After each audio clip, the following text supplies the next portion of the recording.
Let's talk now to Michael Hoffman. He's an author and editor of the Revisionist History newsletter to get his views about the latest surrounding Libya. Mr. Hoffman, good evening to you. Washington's keen, isn't it, to pass control for military operations over Libya to somebody else. This at the same time as NATO's indecisive over who should be exactly responsible. Doesn't seem that this mission's been thought out properly at all, does it? No, it doesn't. There seems to be quite a rivalry between David Cameron and Nicolas Sarkozy.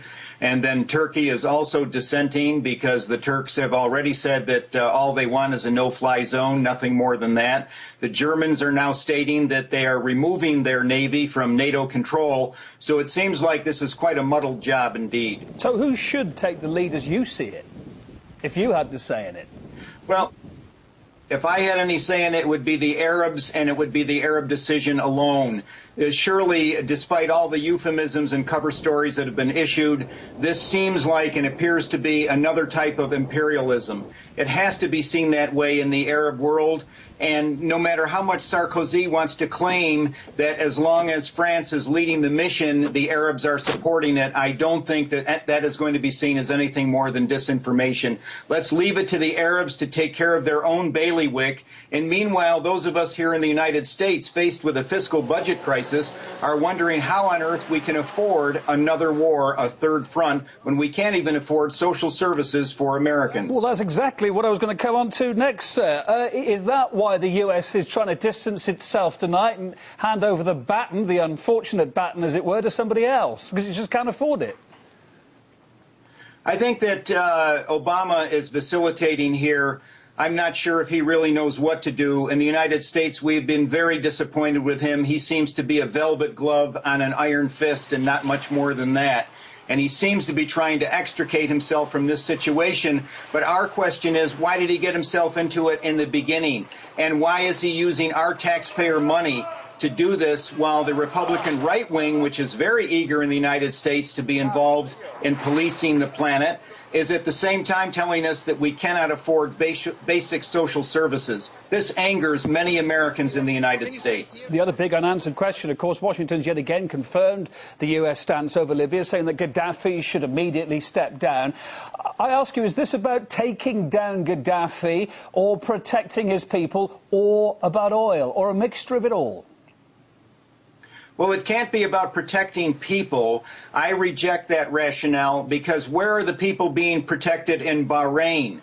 Where is the no-fly zone in Gaza? There are all kinds of areas in the world where the United States, NATO, the UN, the Arab League could intervene, and they are not. And why is it that the Libyan civil war is being singled out?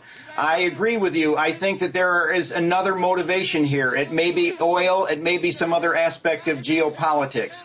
But nonetheless, I reject the surface explanation. I think it's ludicrous. And I believe that as this coalition begins to unravel, hopefully the truth will come out about this. I guess there's also a school of thought to say the coalition has got no choice now but to remove Gaddafi, a man who's promising terrorist attacks if he stays. And indeed, I don't know what you think about this. Do you think those attacks are imminent? Is it an imminent threat? Well, how is it that Gaddafi was rehabilitated in the last few years by the West, by the European Union, who is providing him with military arms, which he is now using against the rebels? How was it that he was rational enough and allegedly rehabilitated from his terrorist past, and now suddenly he's a terrorist again because he opposes our will? As Gaddafi said to Obama, if you had armed resistance in your cities, how would you react?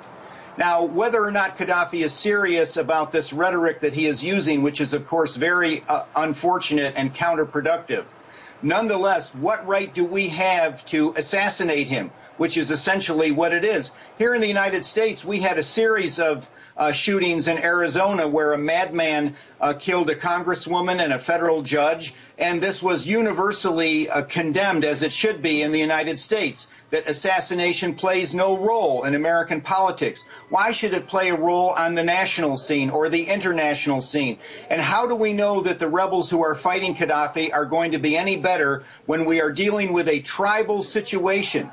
We don't know which tribe is going to come to the fore. We don't know whether this tribe will represent terrorists. And therefore, my attitude would be, if the United States was going to intervene, it should be with medical and humanitarian aid, and to try and bring both sides to the negotiating table and stop using war as a means of foreign policy. Many Americans here are elated that the Russians have taken a more sensible line, and we feel that Russia and Germany have the right approach at this time. Michael Hoffman, author and editor of the Revisionist History newsletter, thank you for being on RT.